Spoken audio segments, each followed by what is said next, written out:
Hold on, man. See how it goes. All right, man. Not really. Yeah, it's probably like what, like my. It's gonna be like my fourth episode. Oh shit. Yeah. And where have you gone before? What's up? Where have you gone before to like do interviews or podcast conversations? The first one was with one of my brothers, and it's like a show I have. It's called like those Los Peloteros, where we watch like a soccer game, Oh. and like You guys just we're talking? we're just talking and watching the game. Oh, okay. And then like my second one was with one of my nephews, and we were just talking. Okay. And you ask them questions. Yeah, we just talked, and then my third one was another soccer one with my brother. Top one. Yeah, that's soccer one. All right, man.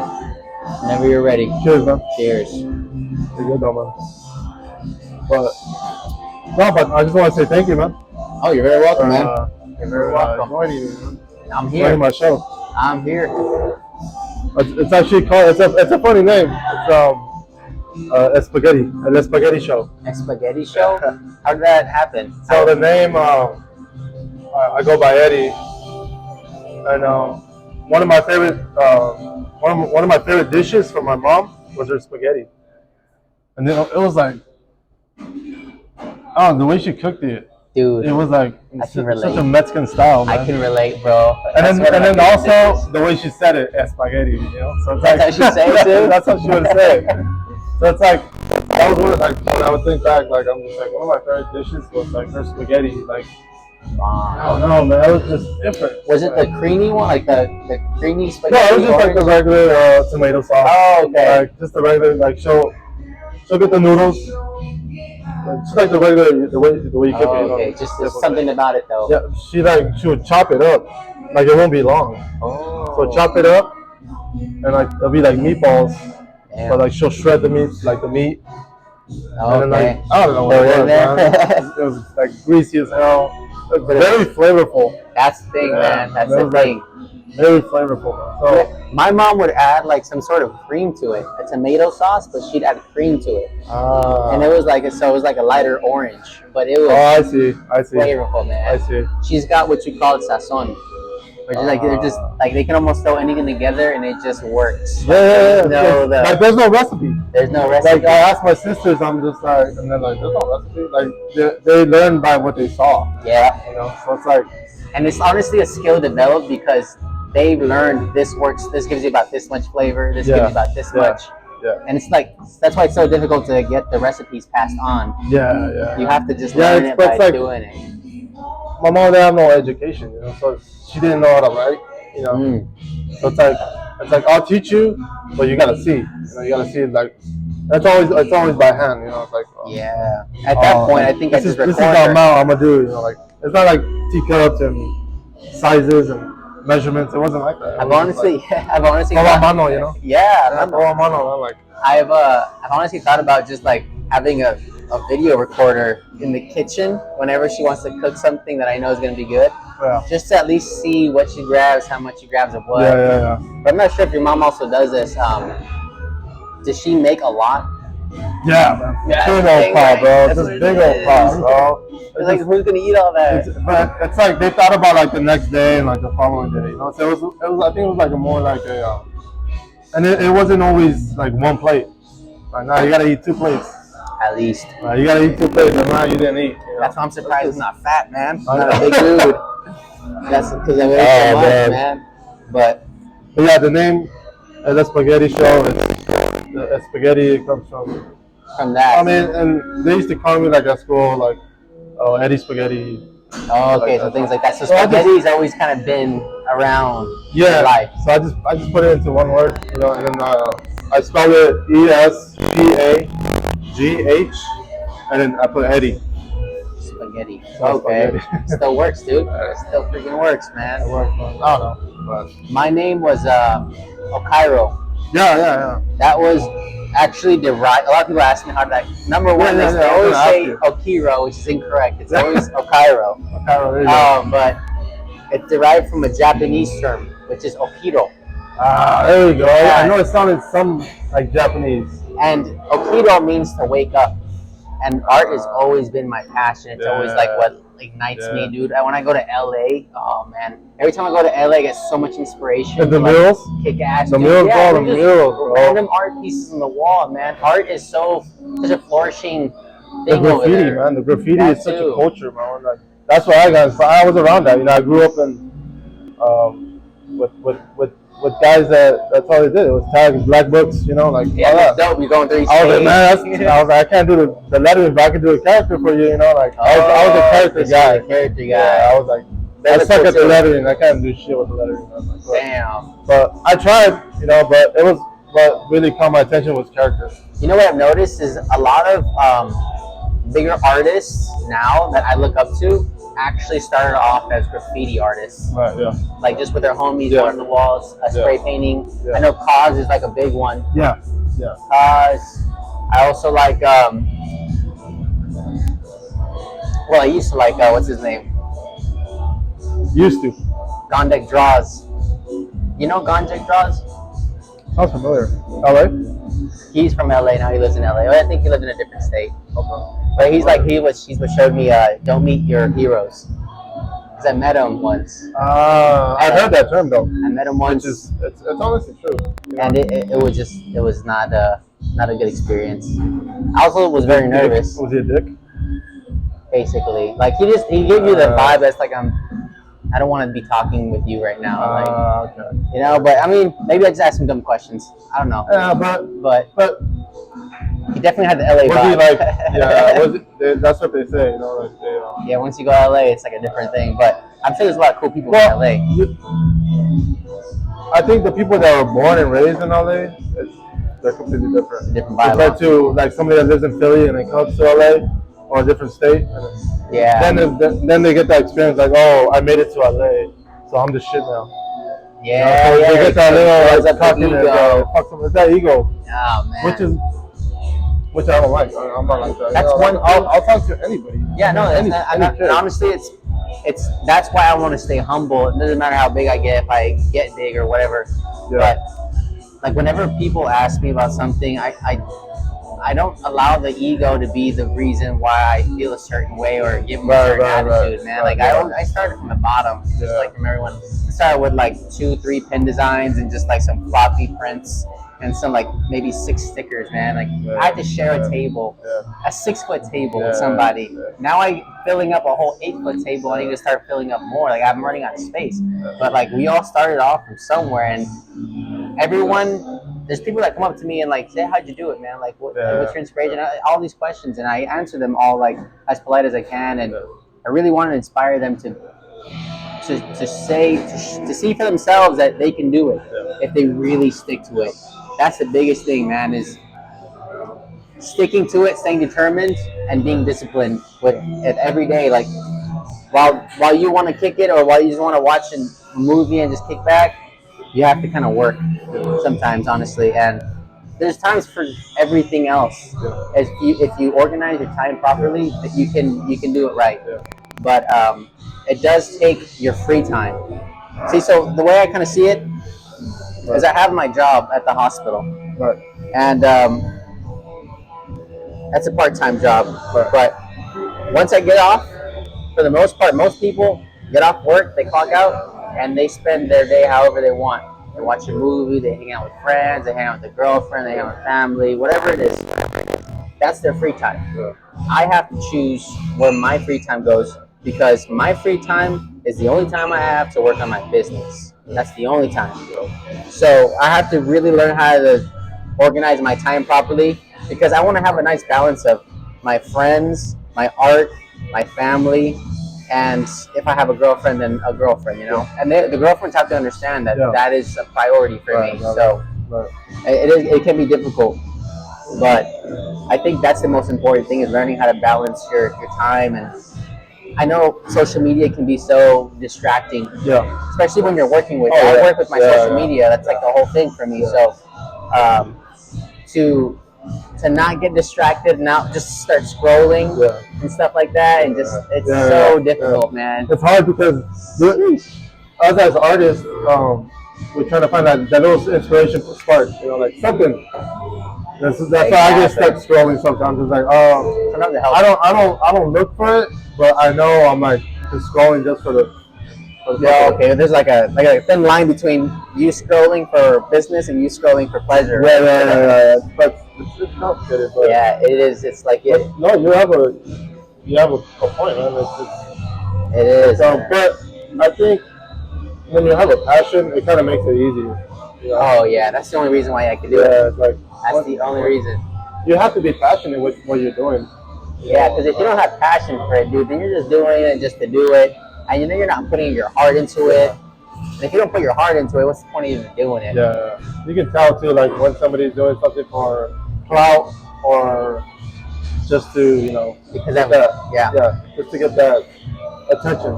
That is true. And then you can see the people that are passionate about it. And luckily, like I have a passion for what my job is at the hospital, but I also have a passion for art. Yeah, I think it's possible to have two passions or more than one passion. No, yeah, definitely. I have a shitload. I think I have too many.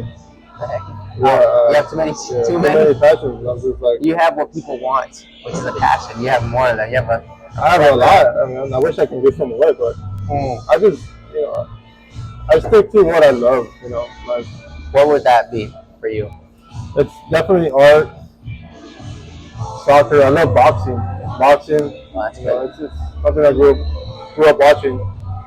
Okay. Oh, boxing too, huh? Yeah. Did you box yourself? Or is it more like a watching? Like, do you like the sport? You like to watch it? Oh, I like to watch it. Oh, okay. Yeah, I grew up my brothers, one of my brothers was like a street boxer, kind of. Not really like street boxer. Not really like in the gym or anything like that. No, he was a good boxer. He was just box though, like for money. What did they do for money? No, not for money. It was just for reputation. For protection, I guess. Like. Oh, for protection. There was this one time where I was a kid, and apparently there was like beef with the neighbor in front. Oh, jeez. It was like they're like the same age, but his younger brother was like my friend. But apparently, like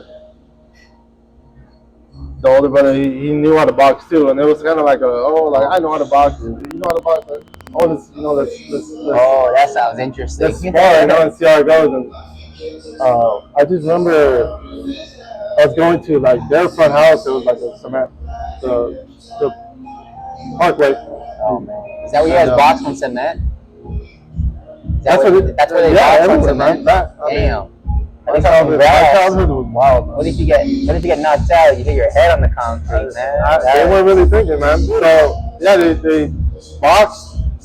That was a good fight, and my brother dropped him, man. Yeah, there we go. But it wasn't like a knockout. It was just like you shake their knees, They right? kind of called it there, and like, okay, so it's like they kind of like, that was kind of like an ego shit. Did it help?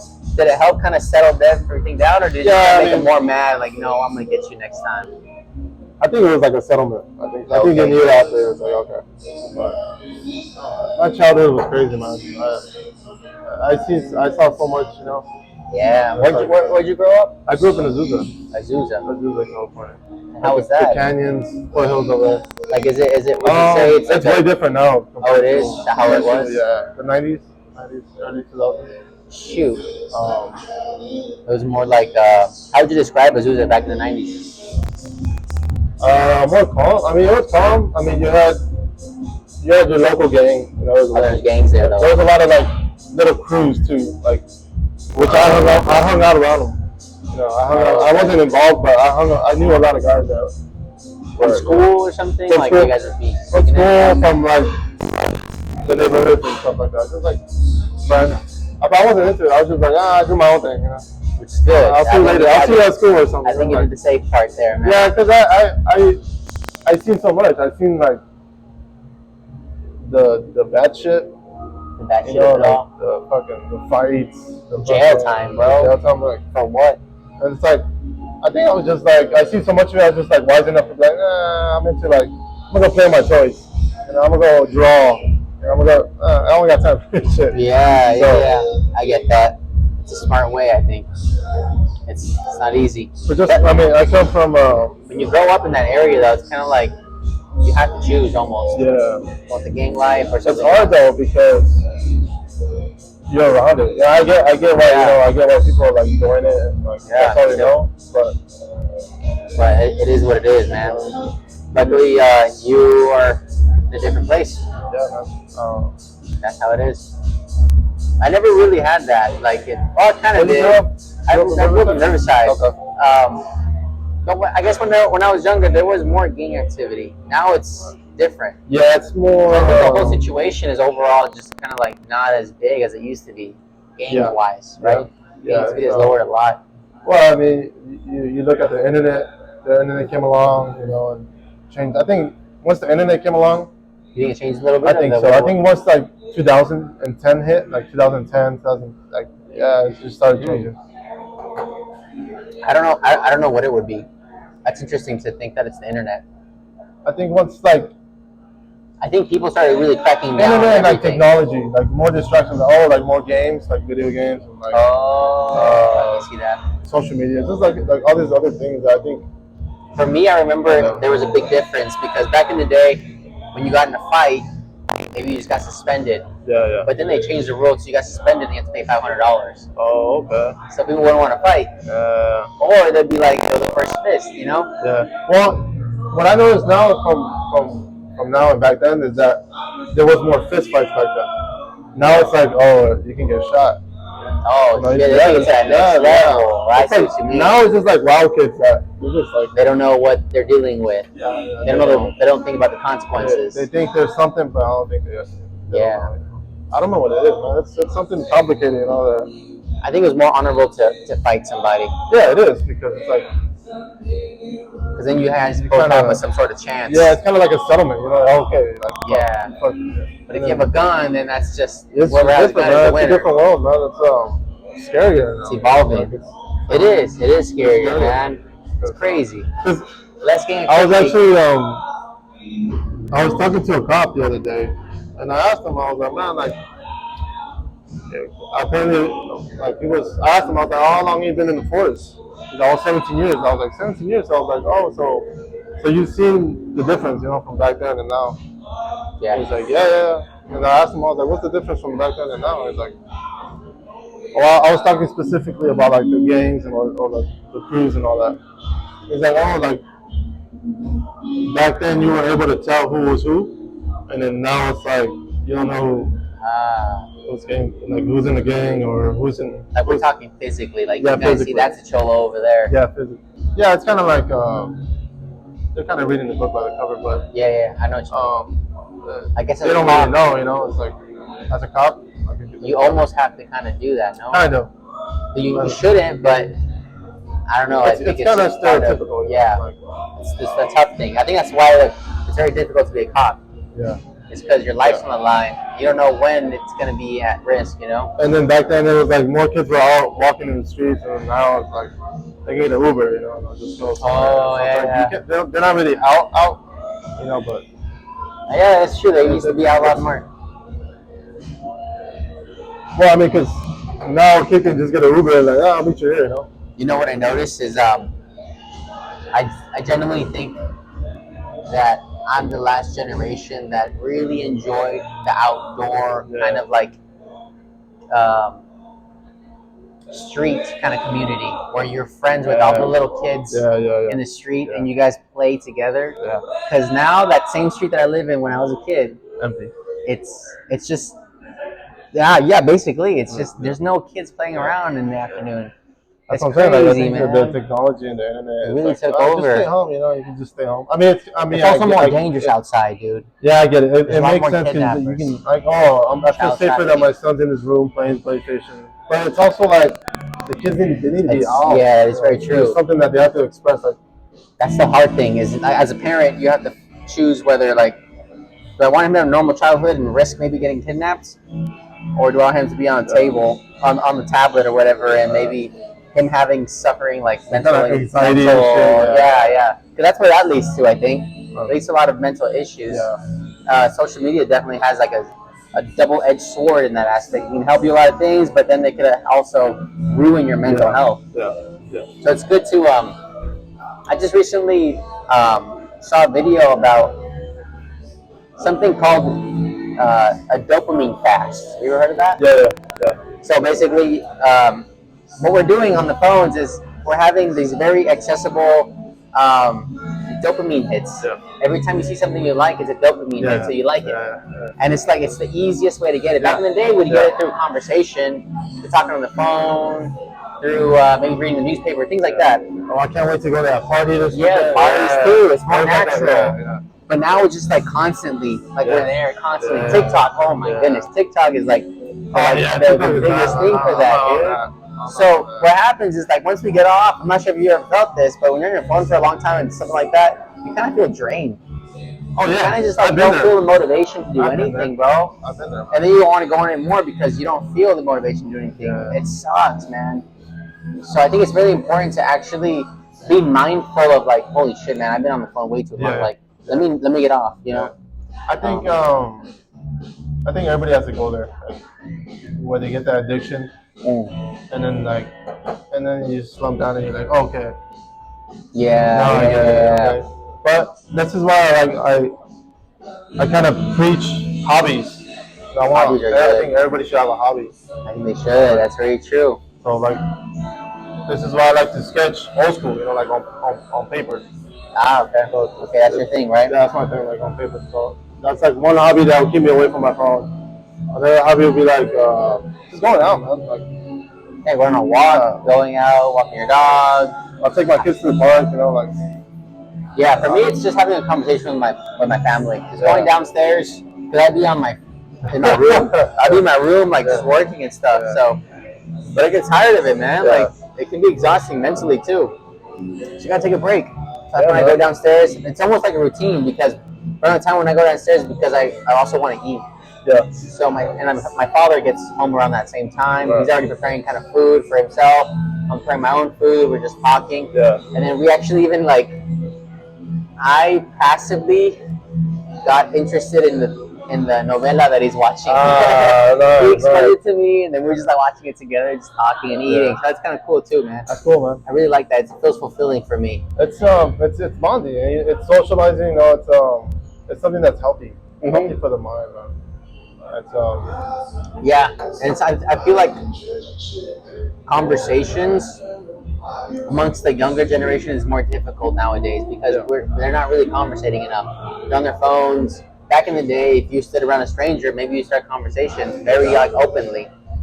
But nowadays, you have the option of going on your phone. Yeah. And Talking with somebody that you don't even fucking know, Yeah, dude. And the interesting thing is, you don't know who that person is, but that person can change your life.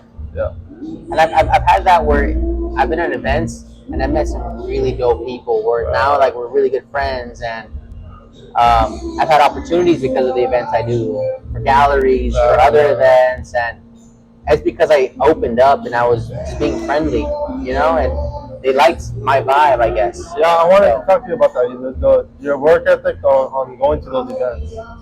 How did that start off? Okay, like the conventions you go to or the little events you go to. Well, you go to this one this weekend, right? I'm going to one this weekend. Patches and Pins, yeah. That's a really good show. I recommend everyone doing that. I think it's a good time for family and everyone. Patches and Pins has always been like they deliver. So, but anyways, I think the way I started was I remember one night I used to stay up till late at night because I remember when it was like between 1 and like 3 a.m. everything was quiet. It was just such a moment of focus for me. Nothing was going on. It was just me and the laptop or whatever I was on. Sometimes I'd be interested in like watching videos, TED Talks, things like that. I think it's important to feed the mind. Right. I remember one time I was messing around with Photoshop, and I had an idea to mash up two characters. I was like, that's interesting because I was interested in it before. I saw this this man named Thumbs One was the reason why I am who I am right now. Honestly, because Thumbs One is like a genius when it comes to mashups. Okay. And your shit's the shit, man. He's actually the first person I bought pins from. He's what started my pin collection. He's what started my art career. Honestly, like it's crazy. Nice. And so I remember thinking like, what if I mash up these two ideas? Uh, And I was like, I put them both on Photoshop and I started messing with it and everything. And by the time I was done, I was like, "Yo, this is gonna go." I know no one in my personal page is gonna enjoy this or appreciate it for what it is. So let me create a new page just for this, just for this art piece. Right. Let me see if I can do something with it, you know. And I remember I created it, and man, I was hooked. You're hooked. I was hooked because I used hashtags. Back in the day, hashtags actually would get you more likes. Right. Not anymore, but I used hashtags and people were like liking it and people were like commenting, and I was like, yo, it kind of gave you like a little bit of a dopamine hit. Yeah.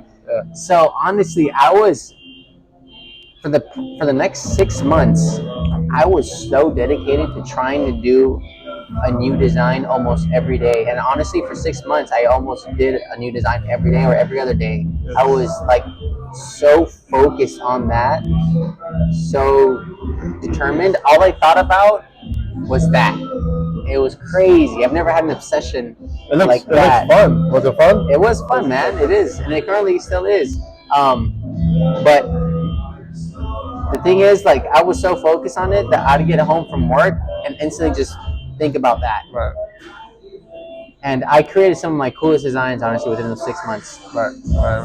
But it also like really like jumped my whole like page up. Like I met some cool people and everything, and people were starting to ask me, "Yo, and you like do you make stickers out of this? Do you make prints out of this? Do you make this to a pin?" And I was like, "Oh, I never even thought about that. I never even like that didn't even cross my mind." But now people are asking for it. So then I was like, "All right, let me see what I could do." So I started with pins first. I started looking into how do I design pins, and there's this one guy. I think it's called like I think his name is Pin Lord, something like that. And shout out to Pin Lord. Yeah, Pin Lord. And he actually had like this little video showing you how to get started making your own pins, which is, I think was very helpful for me. And so I kind of looked into it and I started doing my own research as well. And I found, a company to start off with. Because honestly, it's very expensive to find the right pin company. Right. Because there's on Alibaba.com, you can go to Alibaba.com and find pin manufacturers. Right. Anyway, so you have a plethora of pin manufacturers, and you have to go through their pictures and ask them questions. What's your prices for this? What's your prices for that? And it was a lot of back and forth. And maybe you even have to like order something from them, and they have minimum order quantities, which is like you have to order at least 50 pins of this design. Yeah. Sucks. Yeah.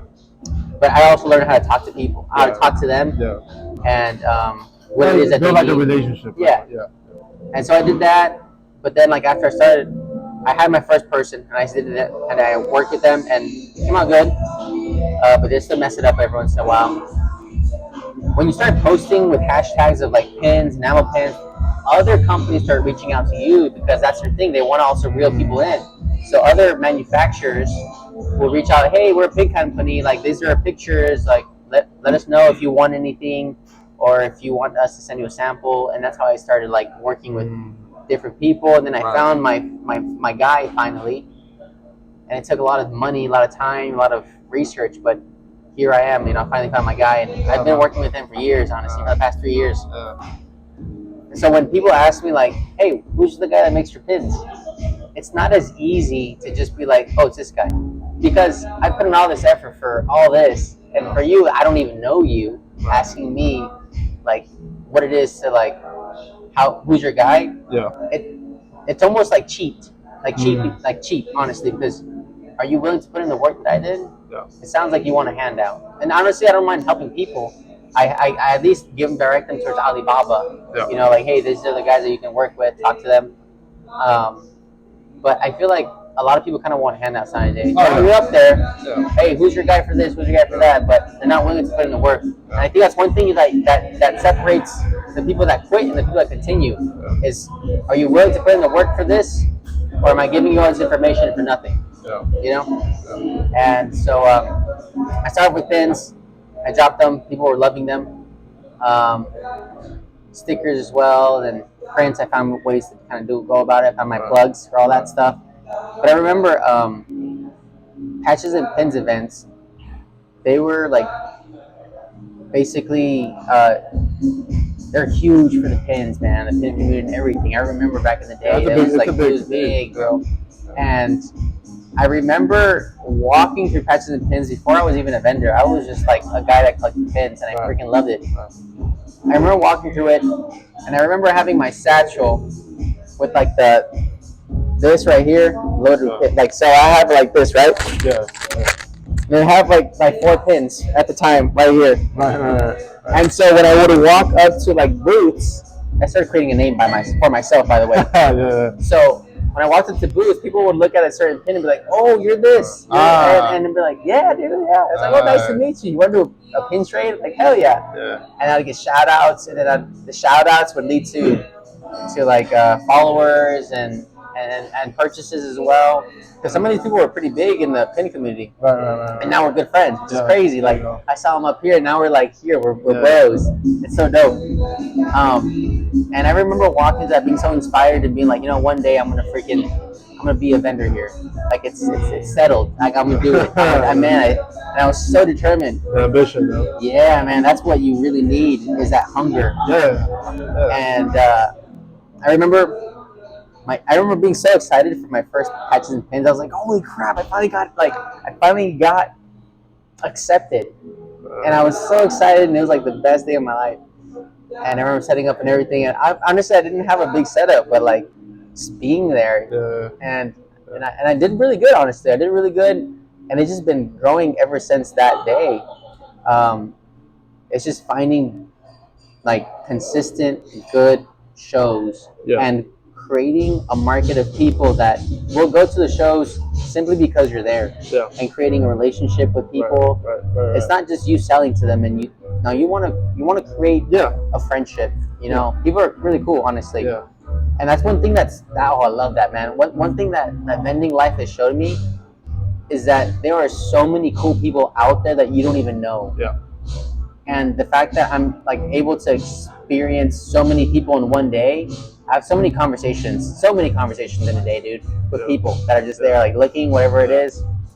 So many conversations, and some of those conversations are the coolest conversations I've had. You know, honestly, because some people know a lot about something, and you don't know until you ask questions, and you start a conversation. So it's been really cool, like events, new people, opportunities, everything. I am so happy that I can do these shows, and I don't want to stop ever, honestly, because it feels for me like it keeps the river flowing in my life. You know, a lot of us kind of get into like this habit of a routine of I go to work, come home, cook dinner, watch TV till the end of the night, do it all over again. Go to work, come home, cook dinner, and then watch TV till the end of the night. And honestly, like, me going to these events really like kind of I look forward to it. It's like that. It's like my vibes are here, and then boom, events. You know, and it's so cool, man. That's the whole point, man. Is that you have to do what you love. You know, like that excitement, that shit that makes you happy, man. That's what people have to chase, man. They do. And, I think it's very true. I get it. You know, they people like.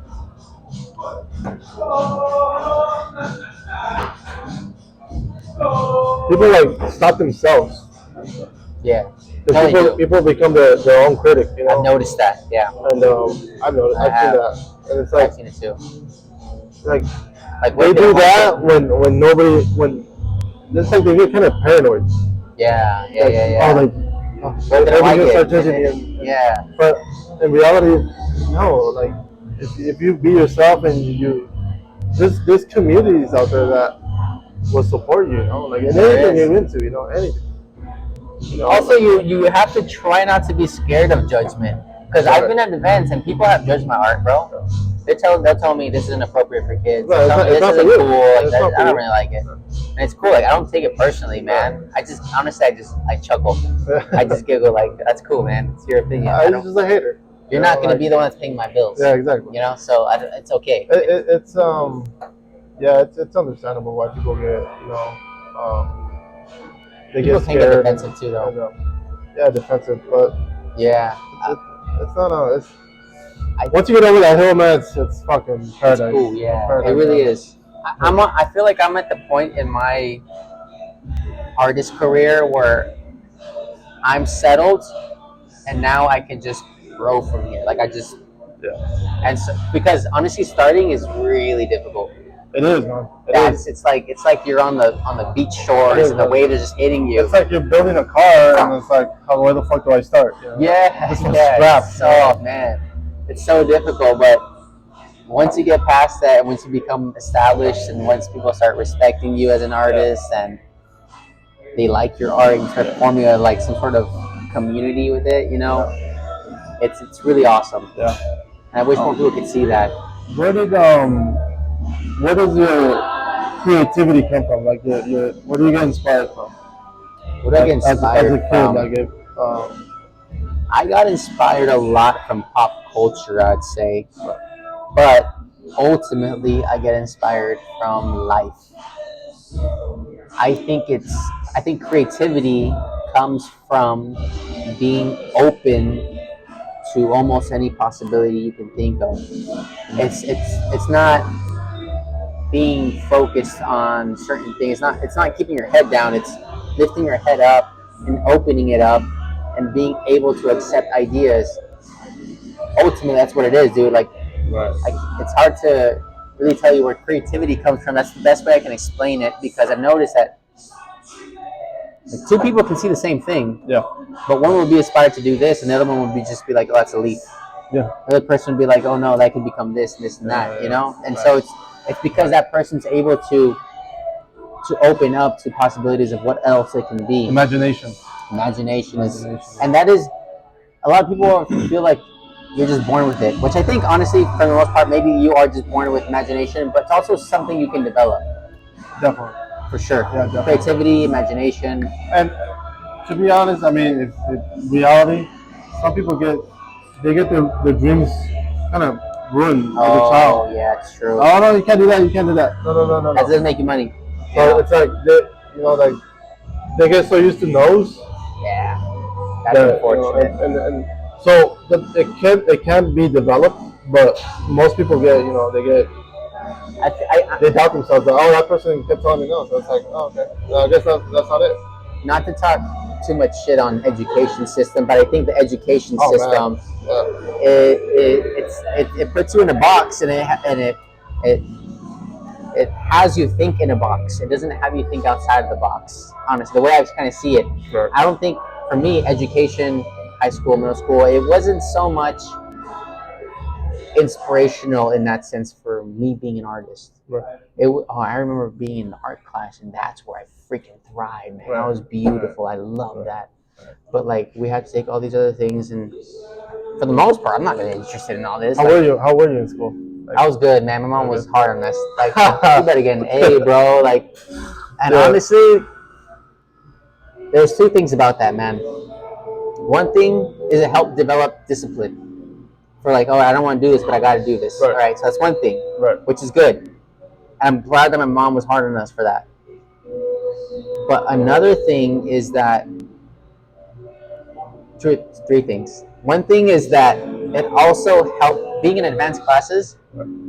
I think increase your chances of making good friends that will be positive influences in your life. And I think that's where I was beneficial for that. It's like I have really good friends right now that like we're all just growing together, which is great, and I love that. That's great. Another thing is though, all these AP and IB classes, a lot of people are struggling so hard with it that like they don't have a social life because there's so much homework that you're given in these advanced classes. Right. That your social life just like tanks, man. Right. And I remember being in high school and then making the decision that I'm gonna go to a community college. I honestly thought I was gonna go to like some UCI or some UC school. Right. But I just made the decision like, you know what, it's cheaper to go to Riverside Community College. Sure. Let me just do that. And then either I found out or someone told me that like you don't even really need to pass with A's. You just gotta pass. And that totally flipped the switch inside my head, dude. Where I was like, okay, I just need to pass, so let me not do all this extra work that I gotta do. I'm an A here. I don't really gotta have an A, you know. And I'm not like trying to influence people to do worse in school, but this is what I did. Yeah. I decided my senior year that I'm just gonna enjoy it, because you know there's so many things that happen in senior year. You know this, man. Yeah. All these activities, all these events. Like you're the senior, you're the top G, I guess you can say. And I remember, like, you know what? All these people are stressing out about writing their essays for their college applications, and I remember just coasting, dude, just enjoying my time. I don't have to do any of this. And I would just enjoy my time with my friends and hanging out with them, and the stress was so free while everyone around me was so stressed out.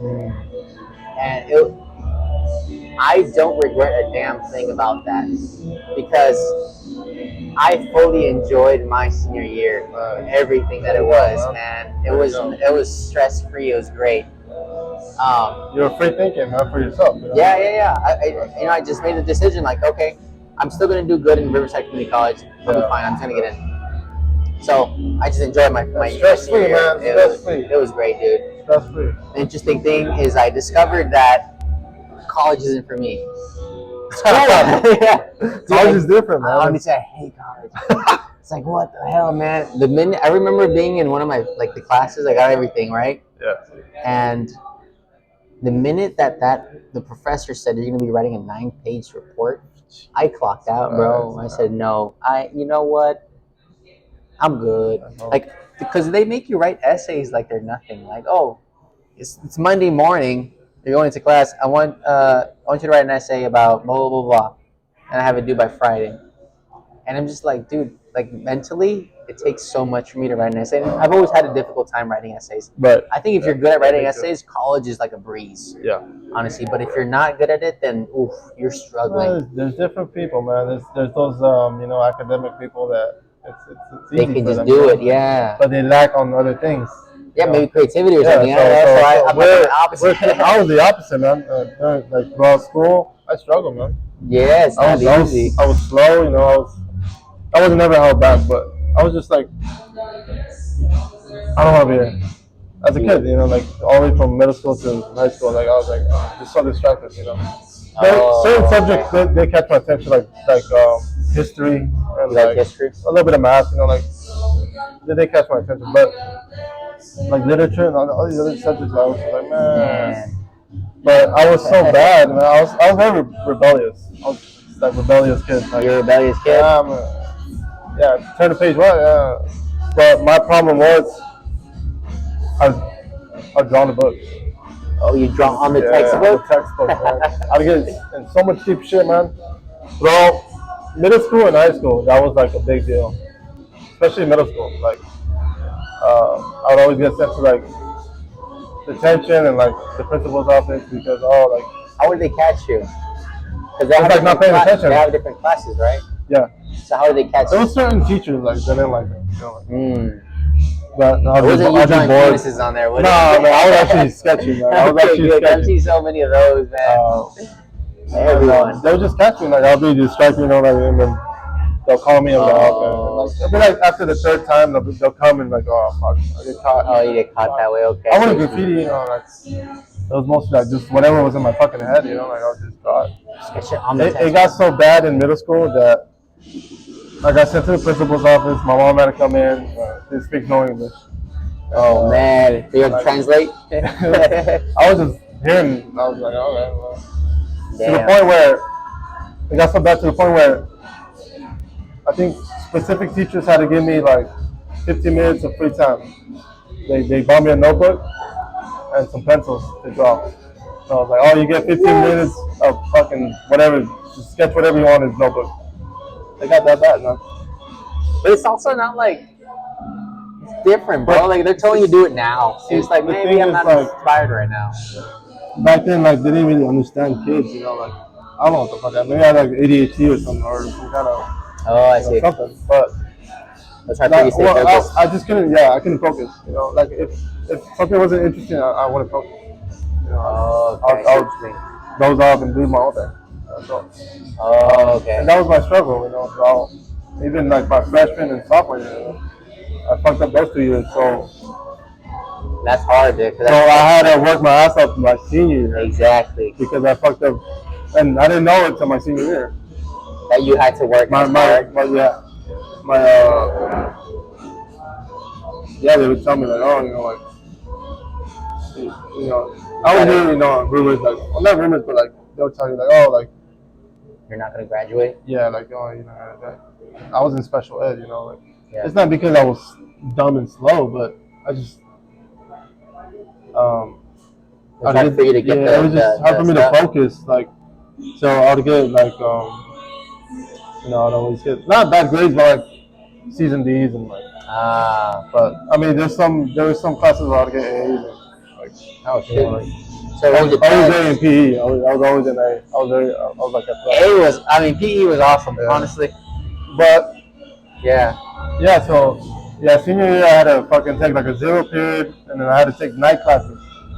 Damn. And that was on me. That was on me because they told me like my councilman is like, oh, like if you want to graduate, you gotta do this and this and this. They know how to tell you everything. Damn. And then, like, my parents didn't know.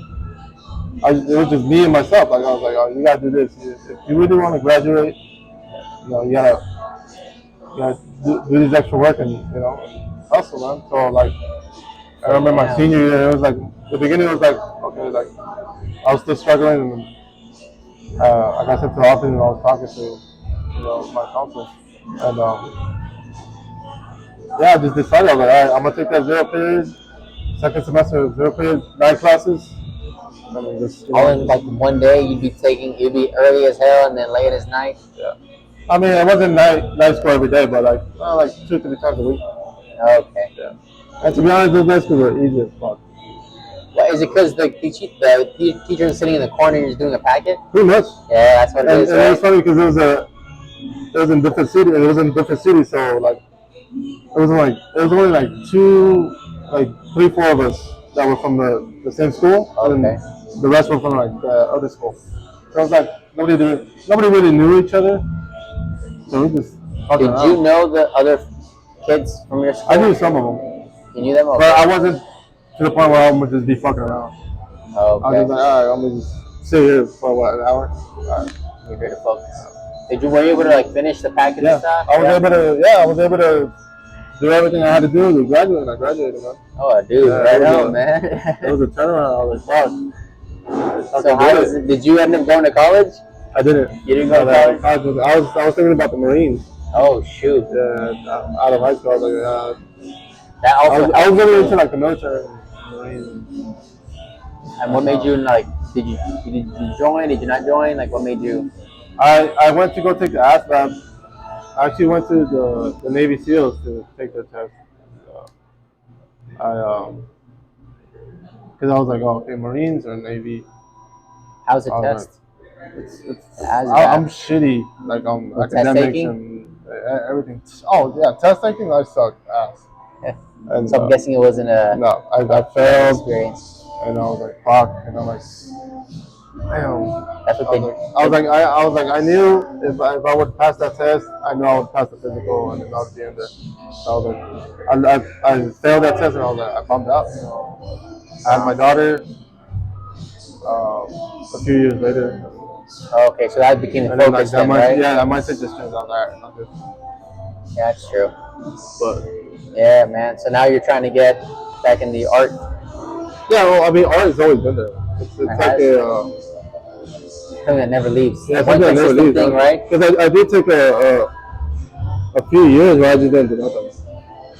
Like, didn't do nothing in art, or did nothing in art? Like, I was just like, oh shoot. I did get like inspired, like, oh, man, that's pretty cool, I like that. But I never did any work. Oh shoot. And it was pretty depressing, to be honest. Because I remember going back to it that day. I felt like a newborn. I was like, how the fuck do I do this? It was kind of like you lost that muscle memory. Yeah, I lost that muscle memory, man. I was like, That same night, I was like, all right, I just cooked my burger. I went to sleep. So you gave it. You're like, can we try something? Yeah, It's there's just like, nothing. you know That what? spark wasn't there, No. man. Like, and it felt weird. I was like, fuck, this sucks. It's like a muscle that you have to work Yeah, out, man. right? Yeah, like riding or driving. Like it's like that muscle that's like the creativity wasn't there either. Like nothing was coming to me. I was just like, fuck.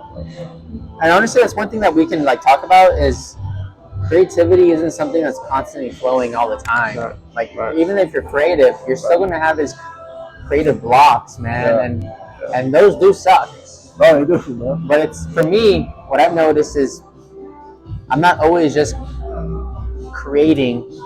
Since I have a business, there's another aspect to everything. Right. Like I have an LLC, so it's like there's also sending out emails or sending out orders, or maybe it's just working on a project that isn't necessarily drawing, but rather like a structure or something, which I've done before. You know, that's also fun too. It's learning how to roll with the waves. Yeah. Because if you're just stuck on just this and you don't want to do it, then you're gonna feel like you're stuck all the time. Yeah. And then you just don't do it, and then you're like, you know what? No inspiration's coming to me, and then that stops. That's how I would work.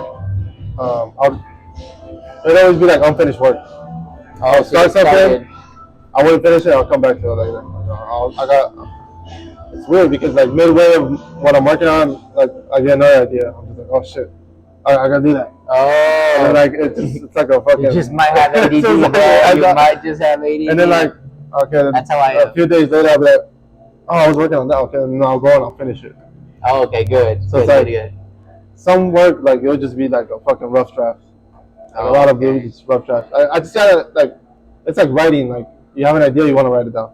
Yeah, that's true. It's kind of like me. Like if I have an idea, I'll draw it, and then I'll just leave it. Okay, like, I got that out. Go back. Yeah, I got that out.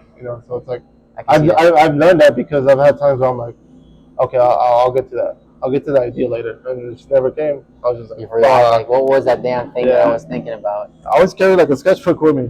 Oh, you do? Yeah. Oh, shoot. Just do it. Whatever. Just get it. So do you normally have like a backpack with you? Yeah. Yeah, backpack, a sketchbook, and like a bag of fucking pencils.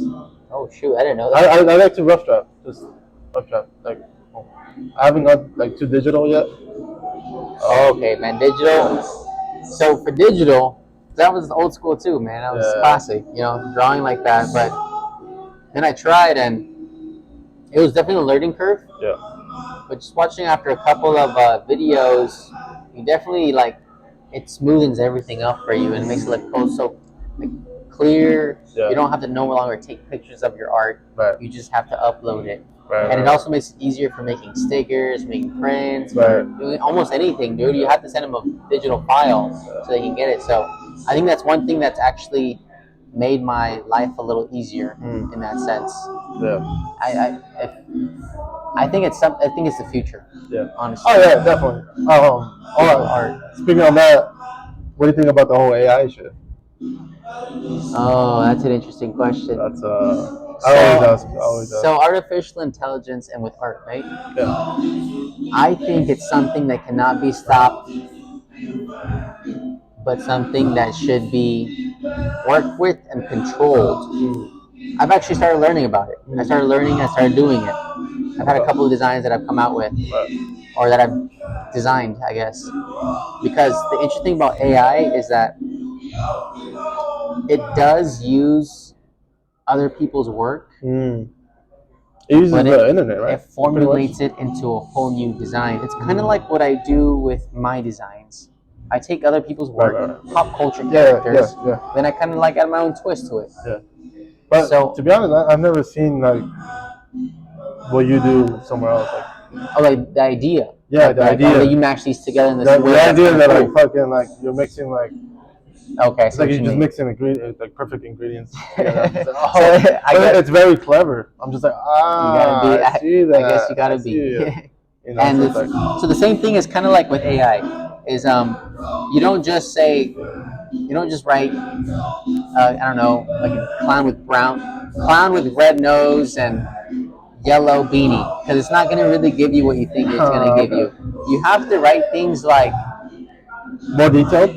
Much more detailed, man. You have to write like even what camera's taking it. Because I don't just do Okay. cartoons. I also do like actual life like photos. Okay. Nice. And just have to write the camera type, the setting, the kind of colors that you like, dark shadows, high contrast, 9.5 millimeter lens, hyper realistic. Like you have to write all these like little details, and then it gives you whatever you feed it.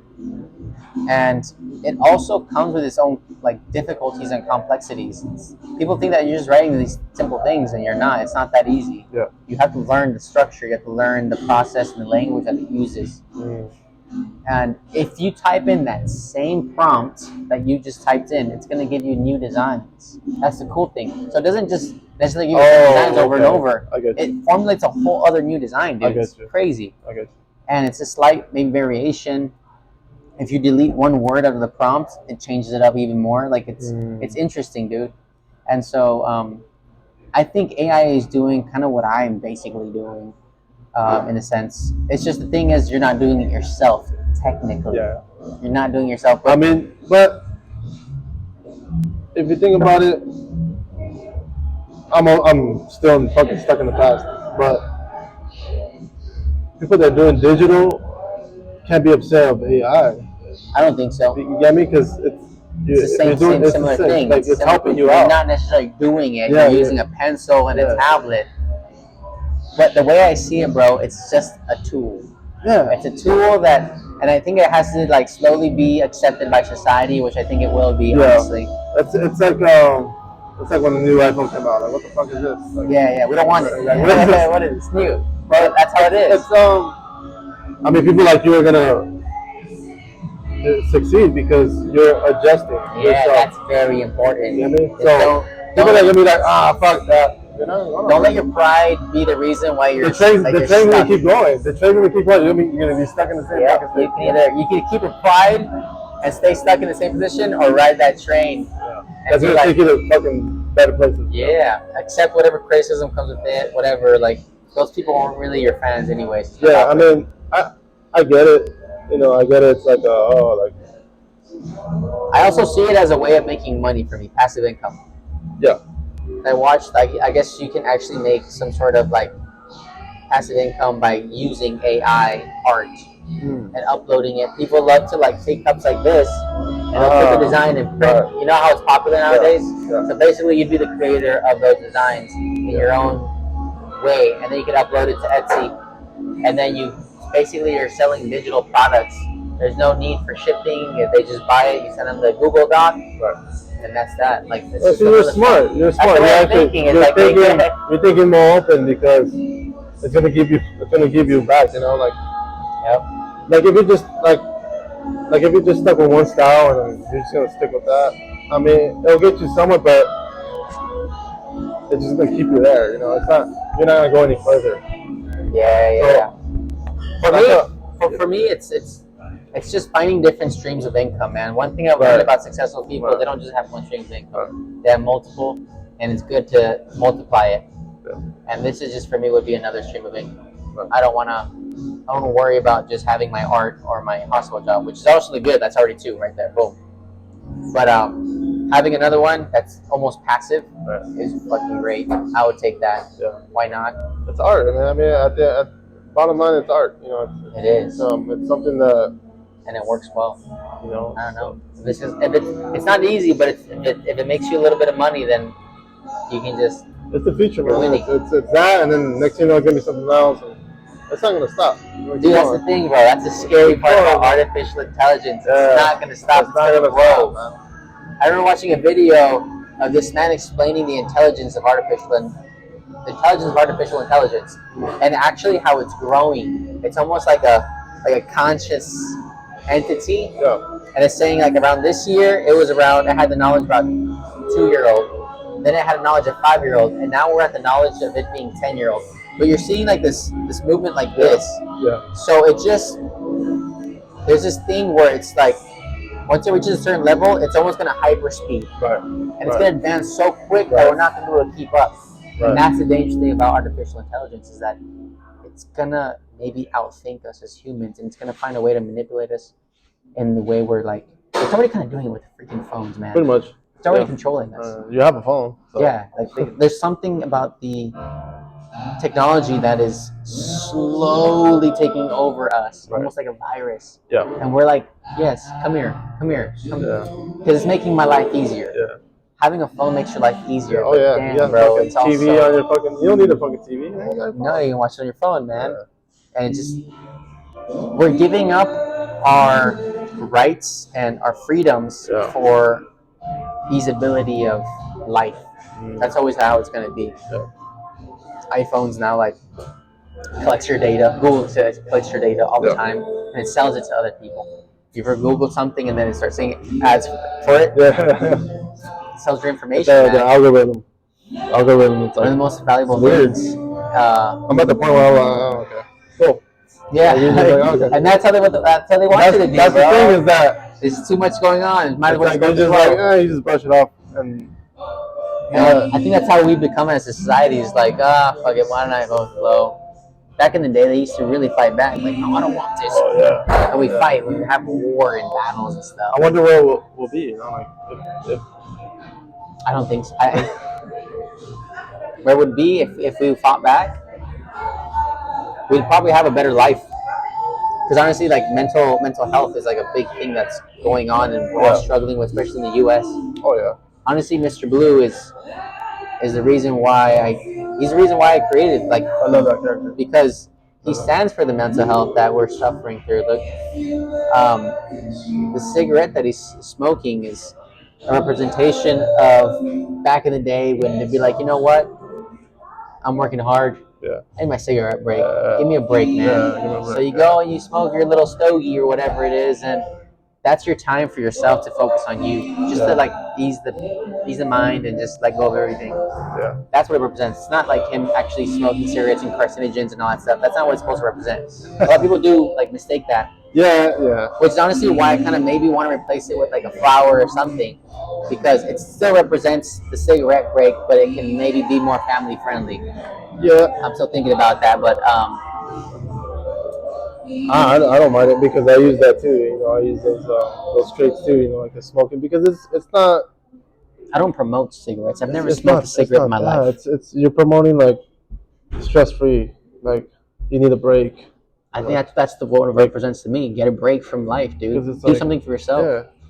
Do something that eases your mind. Yeah. Get out of this routine of what you're in, man. A lot of people get stuck in this routine, and it's just like that's why life goes by so fast because we're not experiencing new things. So your mind's like just stuck in this like I don't have to remember this. Making up excuses. Yeah, I'll do it. Yeah, Next thing you know, 10 years just passed by. Like where did that go? Dude, that's the thing. Where did that go? I always tell myself, just do it. If you fail, at least you try it, man. I think that's the best way to go about it. Because what I tell myself is, I don't want that regret when I'm old, man. That big old receipt. Things you could have done. Things I could have done, man. That's looking at death, bro. Like when you're old and you're just looking at that, like, fuck. That's the worst fucking feeling, man. And that's one thing I don't want. And I remember being inspired by a video because it said like, imagine you're on your deathbed. And it was actually today. You're on your deathbed. This is your last day. You know it's your last day. You have a couple minutes left. And you think back on your life and everything that you wanted to do but never did. And you can no longer give your wife your last kiss. You can never hug your kids one more time. You can never say that one thing that you always want to tell that one person. No more, because this is your last minutes. You're in your deathbed. No one's here with you. And imagine that and having all these thoughts of like what you could have done, and closing your eyes and being ready to let go. But then the angel comes and it tells you, I'm going to give you one last chance to live your life again. And it takes you back to that one point where you could have made that one decision. And you changed it. And you live from that point on. Imagine how like different your life would be. Imagine how you see opportunities. Yeah. That's what's changed my life is because of the fact that like sometimes you just don't want to do things because of this whatever reason that it may be. You're tired or whatever. But what life has shown me is that sometimes you have to say screw it and do it, Yeah. and then realize that wow, that was actually kind of dope. Yeah. I'm so glad I actually did this. I'm so glad I drove this far just for this. I'm so glad that I Yeah. hung out with this person. Yeah. You don't know it because you don't do it, but once you do it, it's the only way to find out that it was worth it or not. Yeah. So life is about living experiences, man. Yeah, man. It really is. Every experience that you if have. you fail, hey, lesson learned. You know, like yeah, man, you grow from that. it's nothing to be scared of, man. And it's okay. It's okay, like to say like okay, you know, like I can wait. It's okay, like, but just always know that it's never too late. You know, like it's never too late to do It's not something. too late, You know, man. like you And can't be like, oh, like I'm 35, Yeah. but I'm trying to do something that I could have done when I was 22. You can still do it. You know, like you can still do it. You just It's don't never like. too late. Yeah, you know, like, it's the making yes, you do. excuses. Like don't beat yourself up. You know, losing that time. But you can still do it. You just have so much. You know, you see like old people still do trying new Yeah, things. they're living their best life too And- sometimes. And at least they're trying. Because they're trying, yeah. I mean, they say that the best time to do something is now. Yeah. Just try it now. Like you know. can't go back in time. Don't waste your time on going back in time. You gotta trust your gut. Listen to yourself. Have a self conversation and just listen to. Yeah, get rid of the fear. Yeah. Those Try decisions, you know, they're you're not making decisions for somebody else. You're making them for you. Yeah, yeah. You know, it's I think we were giving fear as a way to kind of keep us safe from harm, from dying back in the day. It's something that we have primitive within inside of us. Right. But now that sort of fear exists in a way that's not even harmful to your actual health or your life. It's more like it just you're convinced that it's harmful, but it's not. It's really not. Maybe it might affect your ego a little bit because let's say you want to talk to a girl. Yeah. You're in a club. You want to talk to a girl, and like I don't want to talk to that girl because she might deny me. Right. She might, but what if she doesn't? The worst thing she can say is no. That's literally it, bro. That's literally that is it. the worst And thing. be like, okay, just rub it off. That wasn't it. Don't let it hit you like it's like that was your one and only, dude. No, man.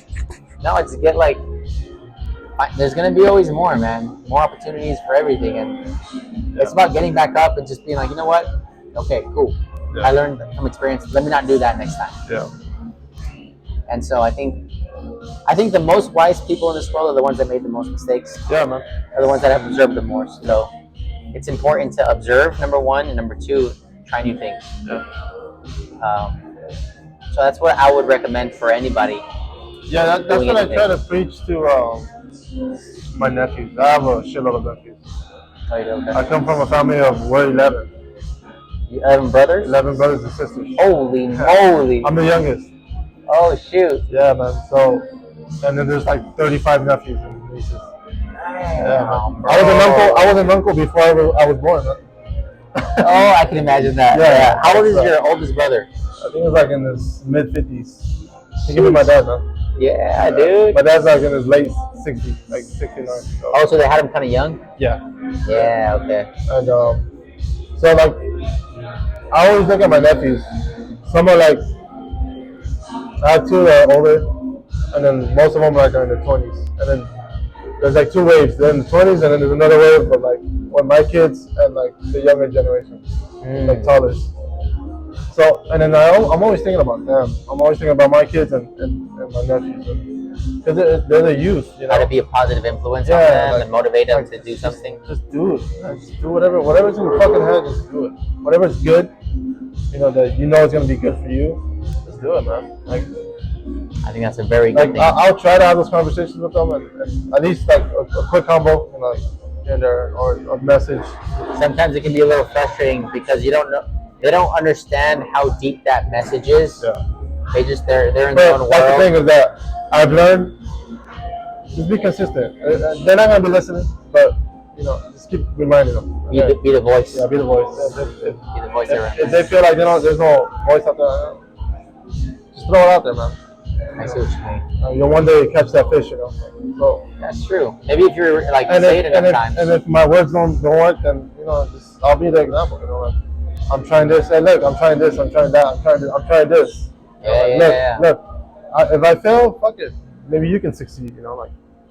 Yeah. So I'm just that's one thing I teach. Like I try to show my kids, like Learn from look, your look, mistakes. daddy's doing this, and I don't give a fuck if I fail, because if I fail, they'll see that how I failed and they'll learn, like so, like, and if I succeed, then okay, like hey, tag along, like if you want to do Still this and works that, out. but I think that's a I, good I thing. try to keep my mind like just thinking about the youth, the people that are like Yeah, give them what you don't, what you didn't have, maybe. because the people above me, like my parents or like my dad, and like other people that I grew up around, like they didn't know how to do that, and they didn't know how to spread that advice. Yeah, because like they were focused on other things, more Yeah, like just keeping like you guys like yeah, well fed, yeah, providing. I think that's the difference between where we're at, honestly. Yeah. Because our parents, they're a whole different focus, man. yeah, They're different, not. way different. They didn't. My parents came here with the idea like I want to make it here. I Right. want to have like a nice life here, and they did. They still do right now. But they weren't able to really fulfill their dreams of maybe what they wanted, Yeah. what their passions were, Yeah. and they sacrificed that for Yeah. us. Yeah. And here we are, like, I'm so grateful for my parents because of the fact that I'm able to do my passion for what I am, like, Yeah. because of what they Yeah. gave me, Yeah. I think it's so important. And that's the thing is that throughout that process, some parents don't explain to their kids like, "Oh, I'm sacrificing this so you can succeed." Yeah, they don't. Until like later on in life, and like, oh, until that kid realizes, okay, like, oh, this is what they did. Like, yeah, dude. You see it when you're older because you start kind of making those sacrifices. Yeah, you start putting the pieces together. Oh, okay. Yeah. My parents fucking worked their ass off just to at least have a fucking plate in my. You take your head out your ass and actually look around. That's why. Give more respect. I think it's very important to have time for yourself to think. Give yourself time to think, man. Like don't always hang around with your friends and go out. Like give yourself time to like just sit there, man. And just think, man. Just think. Yeah. Think about what you want. Get to know yourself. Yeah. I think spending time with yourself is actually very important. Yeah. Because I notice a lot of people don't like doing that. They'll always find some sort of distraction. But spending time with yourself is so freaking important because you develop a friendship with yourself. Right. You're not. A lot of people have. It's almost a thing of where they don't like spending time with themselves because whatever thoughts is going on in their head kind of beats them down. It's a lot of like self-neglect, a lot of like insecurities, and it comes out when you're by yourself. But that's why you have to do it because of the fact that like it's kind of like cleaning your room. If you're never paying attention to your room, never cleaning it, it's gonna add up and it's gonna look dirtier. So once you finally look at your room, it's gonna be like, holy crap, there's a lot to clean up here. Same thing with your mind, bro. Yeah. If you're constantly like not paying attention to it, you're just kind of doing your thing, it's gonna get dirty and dirty. Yeah. It's gonna build up. Yeah, clean out that garage, bro. Yeah. Some of my friends don't like. I've spoken to people. They don't like to meditate because the thoughts in their head get like really intense. Yeah. But it's because they haven't acknowledged it. They haven't paid attention to it. I get it. The whole. Everybody has demons. I have my demons. I went through a point where that's all I did, just take over me. Like, you're on like on cruise control, like just not really doing anything. I couldn't control them. How to get drunk and. Okay. Not give a fuck. But you hit a point where you just say that's enough. Like you give yourself that, you invest in yourself and your time. You just sit there and just dig deep in your mind and fucking oppress those fucking negative thoughts, man. Those negative feelings, like everything that's negative, man. I agree, you gotta. A lot of people also, what they don't do is they don't look at themselves in the mirror as often. Like deep in the mirror, like look at yourself, man. Just go in the restroom, brush your teeth, and just look at yourself. I've done that, dude. It's intense. It's intense. It's intense, bro. It is intense because a lot of people can't look at themselves, man. That's crazy. It's so true. It's so true. You start digging deep, and not just like you gotta do it every day. Look at yourself every day. A lot of people are like, oh, you're so conceited. You look at yourself. No, man. You're looking at yourself, man. You're looking at. Like, who else is gonna? Maybe the man within. Yeah, the man within. You're trying to find that person. So when I hit that wall, man, what I did was try to reach my inner child. Oh, That hurt kid that was just in the little mall, traumatized. traumatized, all that Yeah. trauma. So I created this father version of me, that came and just held that kid's hand, man. Just walk with me. Just That's walk with very me. introspective. So it's a journey now. Yeah. Every day's still a battle, but That is an interesting you topic. think about, and I think about my kids, but I'm also thinking about the kid version of myself. I think that's what forms a lot of the way that we are is the inner child. And I don't think it's discussed enough, honestly. The inner child. Because it's like, oh, you're childish. No, it's not that, man. It's important. I think it's very important, man. It is very important. Have you ever spoken to anybody that, like, they can be your age, but they still have that youthful kind of energy, that youthful like way of thinking about life? You ever met somebody? I think those people are so full of energy. Even if you don't speak to them, you kind of see it from afar. Yeah. Like, oh, that's a person with a healthy inner child. I have I collect toys. Me too. I have one thing, and it's funny to see another adult in the toy aisle. Like that Spider-Man fucking. Yeah, exactly. You know why we're here. You're a guy. You get it. How's that Mario toy? Yeah. That is dope, man. But it's something that can be shameful. Like whatever like you're into, like. Dude, you know what? Art. My room is full of art, full of designer toys. Yeah. So many things that I collect, crystals and stuff like that. It's my interest. Yeah. And I remember taking a picture of it, posting it on my personal social media, and people would respond like, "That looks like a child's room." And I remember letting that hurt.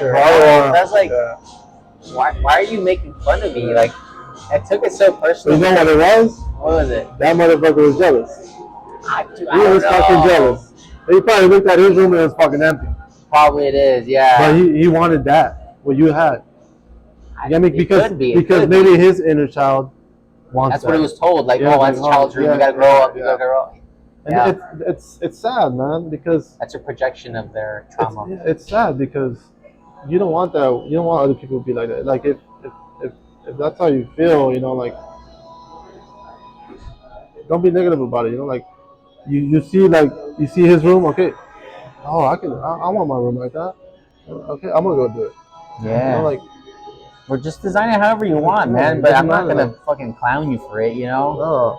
But one thing that I continue doing it and continue like reaching into this inner child is because when I do that, my kids love it. So I'm like we kind of like you bond over toys. We bond more. And it excites me. Like I see myself in them. And so it's like it's exciting. It's almost like a therapy session. I would say. It is. But nobody told me that. I did that for myself. I see what you mean. Oppress those fucking negative thoughts, those demons. Oppress them, man. Every day, just oppress them. So don't let them take over. So it's like you develop this control. You just pursue whatever makes you happy, man. Today I want to fucking, I want to do this. I want to do that. Yeah. Do it. You follow it. So I think that's very important, man. I just think about like the youth, man, because life's hard as it is, man. I think it's getting even more difficult for them, honestly, man. They don't have much of a childhood anymore. They don't. It's a lot of like, even from like, I don't know, elementary, they start already telling you about college. Yeah. They don't even. I look at my kids' homework and I'm just like, what the hell is this? Yeah. What is fucking? They want to advanced math and shit. They want to make them to these machines of like, I'm a producer. I'm a consumer. I don't pressure them. I don't pressure them at school. I'm just like, if you got it, you got it. If you don't, I'm still gonna support you. It's like having support is important. Yeah, that's important. In school. I remember having friends that their parents didn't care anything about their grades, and they never did good. But my parents were on my ass, dude, and it's the fear of like, fuck, I don't want to disappoint, Yeah. Kind of leads me to that, but You gotta break those cycles, man. You do. That is so important. A lot of people can't, man, because those chains are too big, man. Those chains, they get too big, and it's hard for them. And I understand, you know, it's... I'm glad that it's becoming more common to actually talk about these things, though. Yeah, it's like important. The videos. That's one good thing about social media is like, social media has actually taught me a lot about like these small little reels, these small little videos, but they teach you about like, oh, I never thought about it that way. Never knew that this existed. I never knew that there's such thing as like avoidant attachment, or like besides, I'm so interested in psychology and the way people think. It fascinates me, dude. And so I watched TED Talks about psychology and all these different things. You follow Jordan Peterson? Oh, he's great. Yeah, man, I love that guy. Once he came out, I was hooked on him, man. Yeah, man, because he stands for his truth. Yeah. And I personally agree with his truth. So he speaks on men's mental health and yeah, he does. Where your mindset should be at, you know, like it's really important. And honestly, I'll even go as far as to say, I don't agree with everything, but there's some good aspects about Andrew Tate. There's some good aspects. It's I think he puts up an act, you know. Yeah. It's a lot of people, they get offended. And I get it because they can't read that. They can't read the fact that he's being sarcastic. Yeah, the misogynist but it's just an act. You gotta read between the lines, or at least be able to take what you like from it and leave everything that you don't like. You don't have to take everything. You don't. Just little bits. You know? Yeah. Like, I wouldn't think that he's like the greatest leader, but I think there are certain things that he promotes that are actually kind of good for the male population, like taking responsibility for your actions and not being a weakling and growing on your physical health. Yeah, we need that. It's important because we need more strong leaders. Because there's kids out there that don't have that around them, you know. And if they can take something out of that clip or something. I think there's an attack on the male population. Honestly, I think because once you break down the males, then you don't have leadership anymore, and everything just kind of breaks loose. And then they're easier to control everything. If you have strong-minded males, I think we reached like the borderline, but we're gaining back. We're like, okay, this is bullshit. I'm so glad, dude.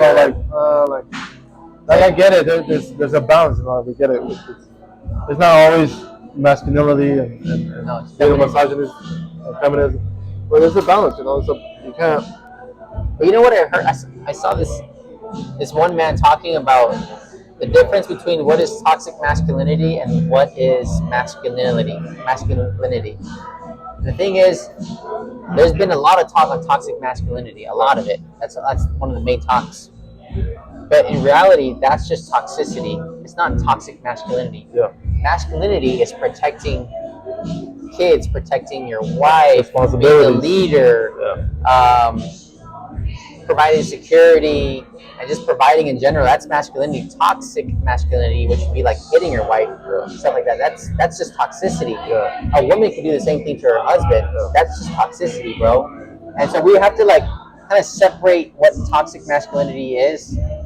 I think we shouldn't even use toxic masculinity as a word, honestly. It should just be toxicity. Yeah, they come out with these words, man. They come out with these words and they get thrown out there like that. Like they don't even really break it down or think about it. I mean, they exist just as much as toxic femininity does. Both of them are running like crazy around this society. We have. It sucks though. It does suck, man. I think we.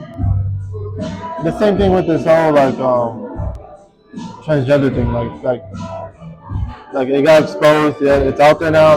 But it's kind of like we're getting to that point where okay, don't shove it down our damn throats. Relax. Okay. Yeah, I know what you mean. Aiming for our kids and this whole shit. That's a very touchy subject. That one is very complicated. Crazy but it's how touchy it is. Okay, we get it. You guys want to have your own thing, but don't fucking try to shove it down our throats. You know, For me, the one thing that I want to say about that, I don't want to get canceled, but the one thing I want to say is it's okay to disagree with one aspect of a movement. Right. Just because you disagree with one aspect of a whole movement doesn't mean that you're against the whole movement. I'm for transgender people being expressing however they want. I am. Just because I don't agree with everything doesn't mean I'm against the whole movement. I still support them and their ability to be able to be whoever they want to be, and I'll respect that. Yeah. But I think that's one thing that I've like realized I have to kind of be specific with is I might accept 80 or 90% of what you're saying or what your movement is, but I don't accept this 10%. And just because I don't accept this 10% doesn't mean I'm against you completely. Right. I wouldn't expect someone to be 100% with everything. That's okay. Same thing with presidents, same thing with politics and everything. Like you can agree with them enough to like vote for them. That doesn't mean that you're like 100% like, oh, I agree with this, and this. Yeah. It's okay. People get tribal, man. People get very tribal. I don't have nothing against anybody. No, nothing. I have gay friends. Yeah. You know, so it's like, what are you guys trying to do? I don't know, man. What's going on? Like, you're trying to divide everybody? Like, I think that's what it is. I don't think it gets very it's the tribal. people. I think it's like, oh my god, you offended me. I think it's bigger entities, bro. Jesus, I think it's bigger. Let's go smoke a blunt together. Dude, chill, man. That's how it used to be back in the '60s, right? Yeah, like, everyone was cool. Damn, man, everybody just chill, man. Like, I genuinely think that it's. I'm not trying to be a conspiracy theorist, but there's something that's trying to divide the population. Yeah. Because if you divide us, you put us against each other, then you can't have unity. Right. Man, back in like I was just a kid, honestly. But I remember like watching videos in the '90s, the '80s. People were different. People were more happy. People were more united. But man, then after like all this crap, I feel like we're all much more individually united. They're divided because everybody's getting fed the toxic shit. Yeah. So once you get fed, that's all you talk about, just toxic shit. Then talk about good things and like what do we have in common instead of what we have separate. Yeah, exactly. And difference it's complicated, man. It is complicated, man. So I hope that in the future that we can we can realize that this is all just like a facade of what's going on. I think it's going there, man. Separation. I think we got to the edge. Oh, hopefully, I think we got to the edge, and I think it's gonna, You know what I think? They'll go back. And that shit's gonna hit the fan. We're not just gonna slowly go back to normal. I think shit has to hit the fan, maybe a war, some sort of thing like that, before we can finally like build something out of the rubble. Yeah, it's too. I mean, I understand why. I understand where we're at because there's never been a war here in California. In the United States, there's never been a war here, so it's so comfortable here. Oh, we had the Civil War. Well, I mean, prior to that, like.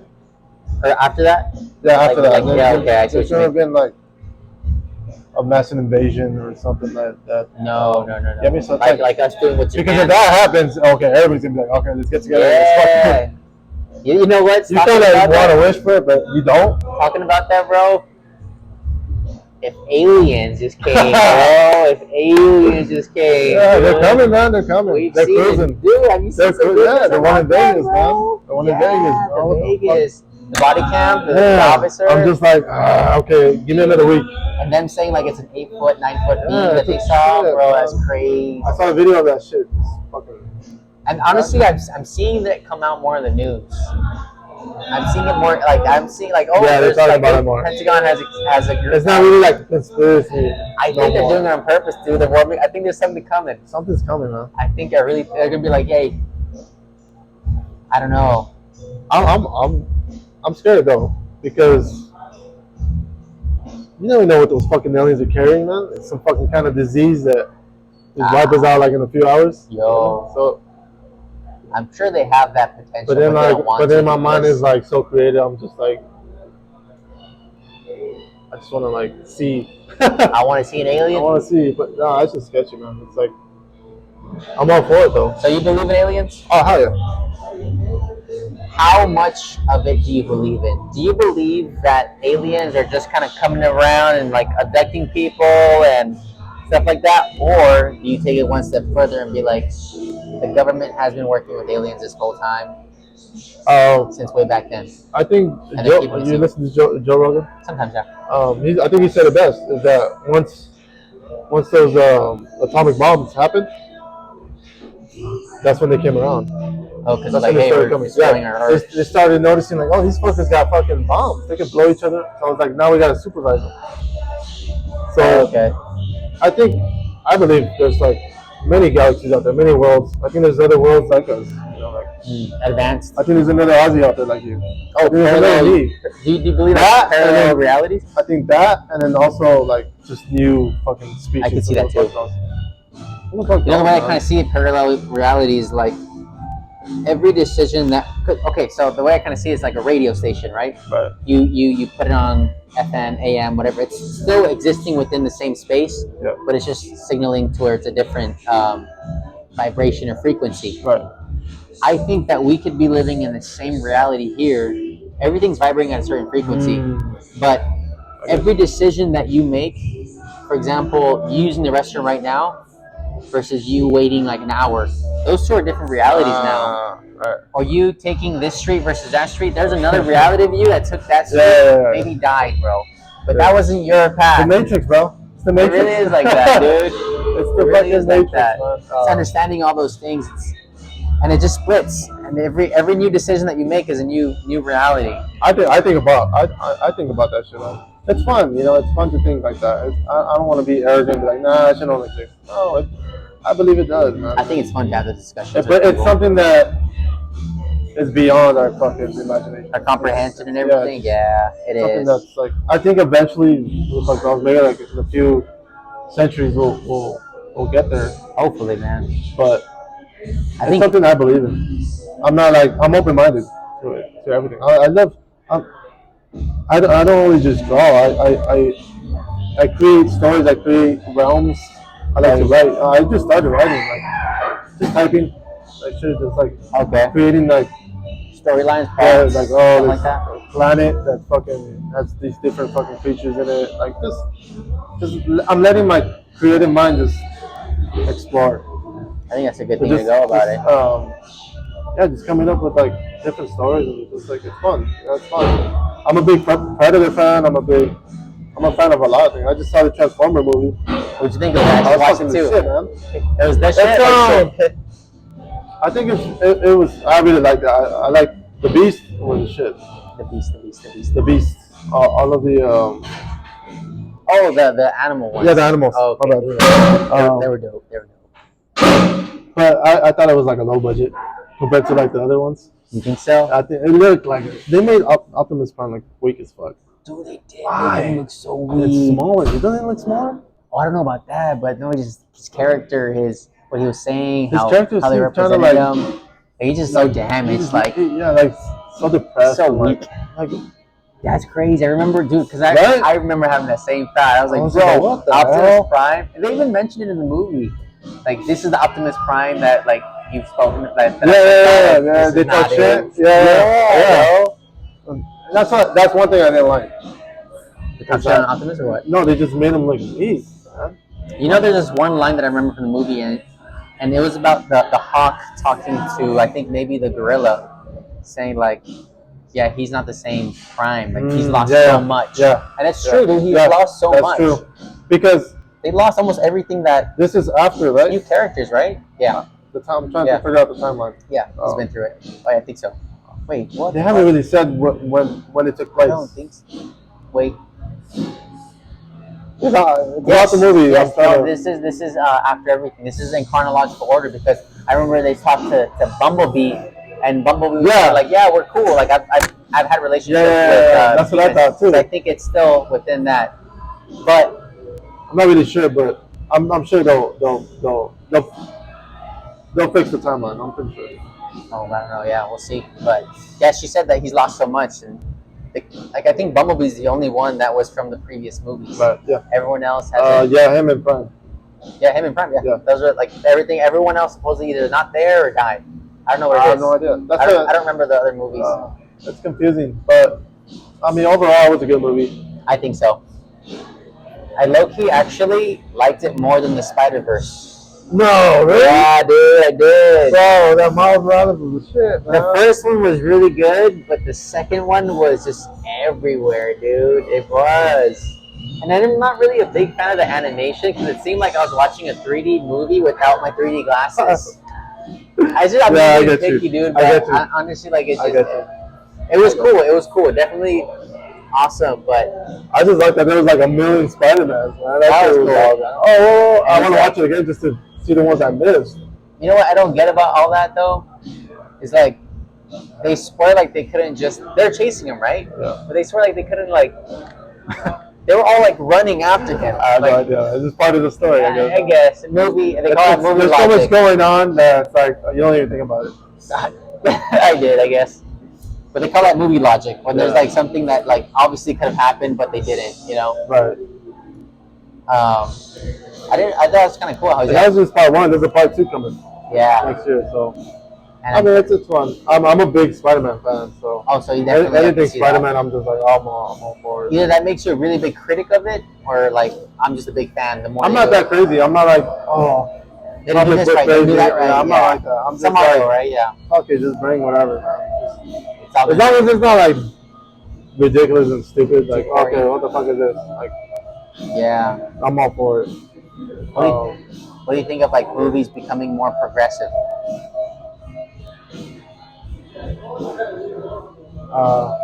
I think I have to see a few more To kind of get an to opinion. kind of just be like, okay, this is enough. I think what I've seen, what I've read is that like the progressive movies are tanking. They're not doing good in the box office.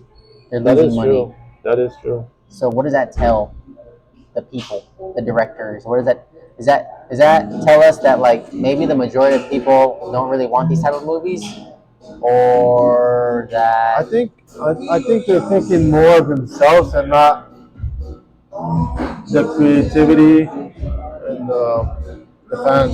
Like, what's a recent movie that just lost a lot? Little Mermaid? I didn't see it. I think what it is like they're trying to, and I respect them for it. They're trying to cater towards a smaller group of individuals that are not represented as much. But unfortunately, that leads to the wide group of people that are no longer feeling connected to the characters or whatever. So yeah, these people, a smaller group, are feeling really connected, but the majority are not. So I don't know. Maybe that's why the ratings might be low. And I don't know what it is. I think when it gets like that, I kind of just want them to create their own. yeah, Just create your own thing. yeah. I think that's a good idea. You don't have to go to like that classic. I think that's what we're lacking a lot now, dude. Is the Yeah, fact it's that the we're lacking of creativity. new ideas. We're just doing a lot of remakes. Yeah. So I mean, many that's Hollywood, remakes, man. Basic Hollywood, not typical It Hollywood. sucks, though. Like, It does, goodness gracious. Because you do get like something that's like gets recreated, but it's fucking solid. I'm like, all right, Like it, I think Pennywise was a good one. that was fucking great. Right? Yeah. It's not so common though. It's risky. It's risky. They do too much. I'm just like, no. I'm like, what the fuck are you guys doing? Yeah. Trying to do all this stuff. The Mermaid one, I didn't really care I thought it was kind because of a good movie. if I want to watch the Mermaid, I'm gonna just go to the cartoon movie. Oh, okay. I'm gonna just go to that. Like, You know what it is? I really like the visual effects are dope. I think for me, what it was is that when they're trying to do the what is it called? When they're trying to make it from animated to the life, CGI. like lifelike. Okay. There's a term for that, but I can't think of it right now. But they did that with Beauty and the Beast, Oh, okay. I get Little you. Mermaid. They're doing that's that's a new trend that's going on. Yeah, but that's the thing. I think things like that don't work. I There's don't certain think things it's that don't. working. I don't think it works. That's one of those things I don't think it's And working. who's there in the front office that's like, okay, guys, this ain't working.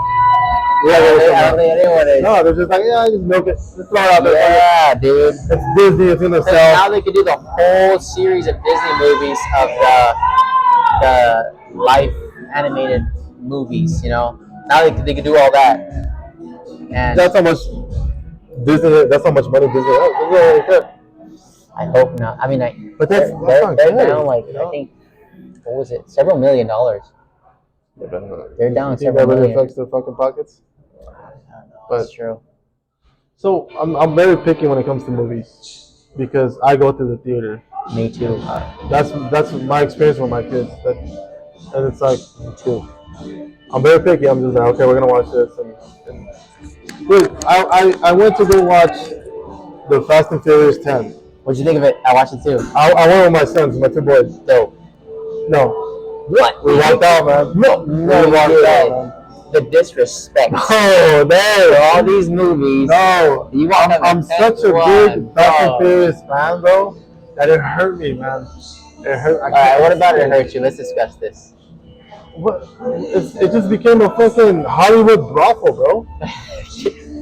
That's what it Like, is. it's not even about cars That's no what more. Fast and the Furious is, dude. I know No, it's not. That's cars. It's true. not. I'll give you that. Come on, come on. I'll give you that. I'll give you that. The first like maybe 3, This right? is what it is. The first 3 were pretty dope.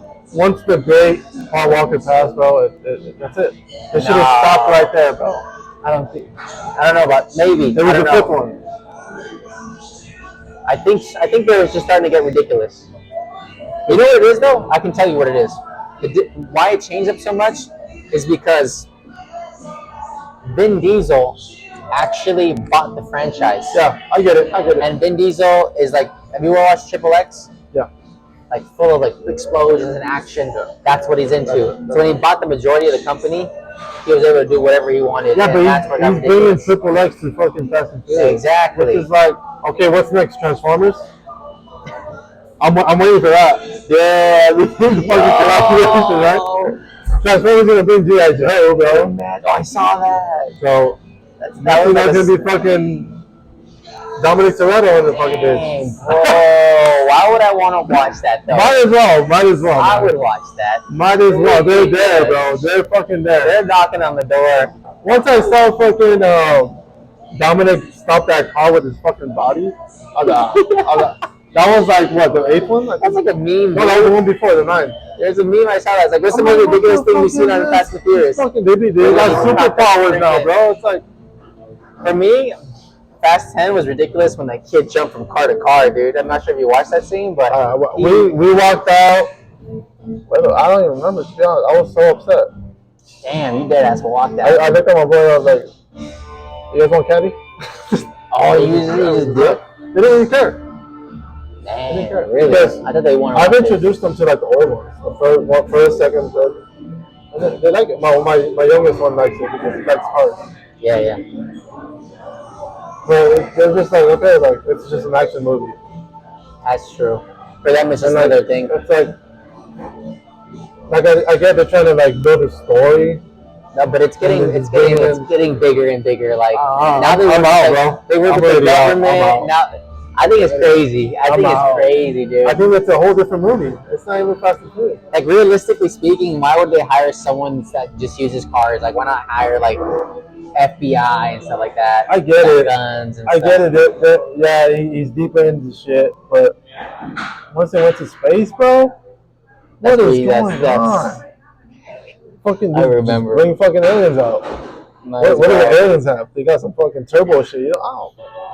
Dude, It's what do you think of the antagonist, the villain in that movie? Fucking I don't know his name. Samoa. Yeah. Fucking, Jason Samoa. Yeah.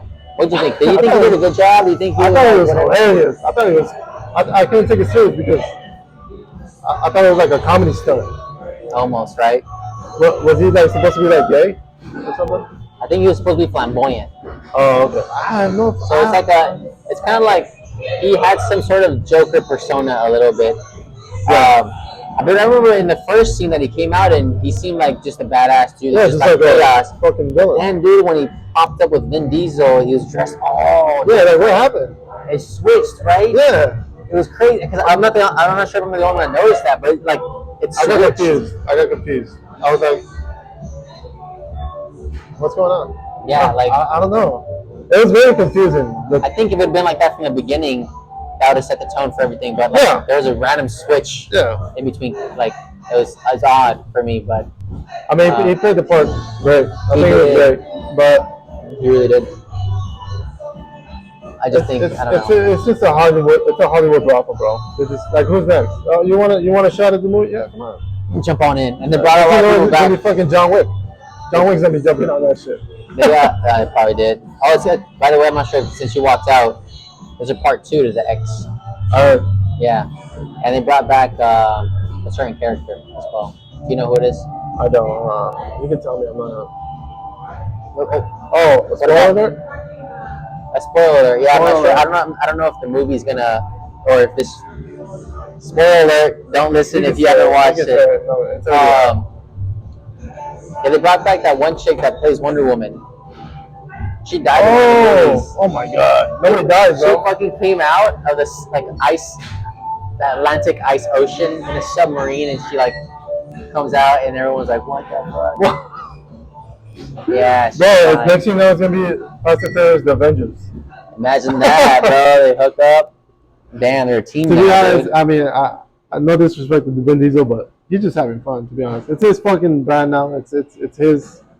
You know, it's kind of like the way I see it is how Adam Sandler started off with his movies, and then now what he's turned into with these other movies. Man. Adam Sandler's Adam Sandler, man. That guy. No, dude, I see it different. Like It is different. Big though. Daddy, and 51st Dates. Those movies were dope for me, but then it kind of turned into like this other sense of humor. I forgot what those movies are called. Do you remember? You know what I'm talking about? Like those ones where like, the grown-ups. Yeah. People love that stuff. Yeah. Some people do. I personally don't. I think it's a little too corny. But The thing about I think Adam it's fun Sandler, now. I think he just he's always adjusting. He's always like changing things up, and his comedy is always comedy, man. His films are always funny. I think. I always go back to his old films. Yeah, me too. Happy Madison. Happy Gilmore. Happy Gilmore. Fucking Waterboy. Dude, Yeah, see, like you see the difference between what those were and what these are, right? Yeah. Okay. Oh yeah. So now it looks like he's just having fun with his friends, creating a movie, and just like clowning on each other during the movie. Yeah. It's What it kind of sounds like, we've been here. Yeah, like we already made it. They're gonna be funny regardless. I think so, but yeah, man. I wanted to give you something. Oh, I don't know. There you go, man. You're, Mr. Blue, Mr. baby. Blue, enamel pin.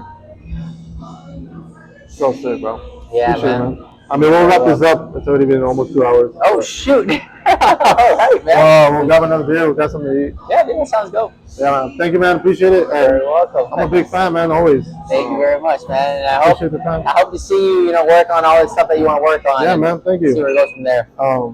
Definitely. Yeah. We'll probably do this again sometime. Yeah, man. I'm down for that. Thank you, man.